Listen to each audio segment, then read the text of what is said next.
ತಮಿಳುನಾಡಿದ್ದು. ಅಲ್ಲಿ ಹಿಂದಿ ಹೇರಿಕೆ ಸೇರಿದಂತೆ ಅನೇಕ ವಿಷಯಗಳ ಚರ್ಚೆಲಿದ್ದಾವೆ. ಭಾರತದ ರೂಪಾಯಿಗೆ ಒಂದು ಸಿಂಬಲ್ ಇದೆ.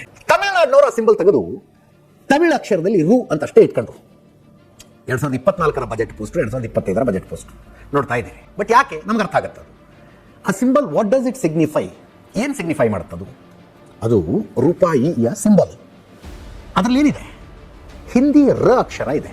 ಹಿಂದಿ ಅಂದ್ರೆ ಬೇಸಿಕಲಿ ದೇವನಾಗರಿ ಲಿಪಿ. ಅದು ಹಿಂದಿ ಲಿಪಿ ಅಲ್ಲ, ದೇವನಾಗರಿ ಲಿಪಿ. ದೇವನಾಗರಿಯಲ್ಲಿ ರ ಬರೆಯೋದು ಹಿಂಗೆ ರ ಇದೆ. ಅದ್ರ ಮೇಲೆ ಒಂದು ಅಡ್ಡ ಗೇಟ್ ಇದೆ.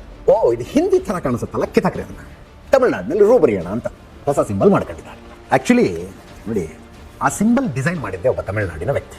ಸ್ಟಾಲಿನ್ ಅವರ ಪಕ್ಷದಿಂದಲೇ, ಪಕ್ಷದ ಚಿಹ್ನೆಯಲ್ಲೇ ಗೆದ್ದು ಬಂದು ಶಾಸಕರಾಗಿದ್ದವರ ಮಗ ಆ ಸಿಂಬಲ್ ಅನ್ನು ಡಿಸೈನ್ ಮಾಡಿದ್ದು. ಆ ಸಿಂಬಲ್ ಡಿಸೈನ್ ಆಗಿದ್ದಾದ್ರೂ ಯಾವಾಗ? 2010ರಲ್ಲಿ ಭಾರತ ಅದನ್ನ ಅಧಿಕೃತವಾಗಿ ಅಕ್ಸೆಪ್ಟ್ ಮಾಡ್ಕೊಂಡಿದ್ದು. ಇವರು ಮೋದಿ ಸರ್ಕಾರ ಪ್ರಾದೇಶಿಕತೆ ಕೊಡ್ತಾ ಇದೆ, ಒಕ್ಕೂಟ ವ್ಯವಸ್ಥೆ ಕೊಡ್ತಾ ಇದೆ, ಫೆಡರಲ್ ಸಿಸ್ಟಮ್ನ ವಿರುದ್ಧ ಇದೆ, ಆದ್ದರಿಂದ ನಾವು ಈ ಹೋರಾಟ ಮಾಡ್ತಿದೀವಿ ಅಂತಾರೆ.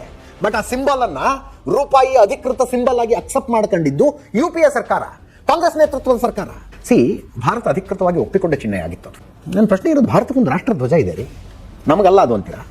ಭಾರತ ಹುಲಿಯನ್ನು ರಾಷ್ಟ್ರೀಯ ಪ್ರಾಣಿ ಅನ್ನತ್ತೆ, ನವಿಲನ್ನು ರಾಷ್ಟ್ರೀಯ ಪಕ್ಷ ಅನ್ನತ್ತೆ, ಕಮಲವನ್ನು ರಾಷ್ಟ್ರೀಯ ಪುಷ್ಪ ಅನ್ನತ್ತೆ, ನಮಗಲ್ಲ ಅಂತೀರಾ? ಭಾರತಕ್ಕೊಂದು ಸಂವಿಧಾನ ಇದೆಯಲ್ಲ, ಅದೇನು ಮಾಡ್ತೀರಾ ಮತ್ತೆ?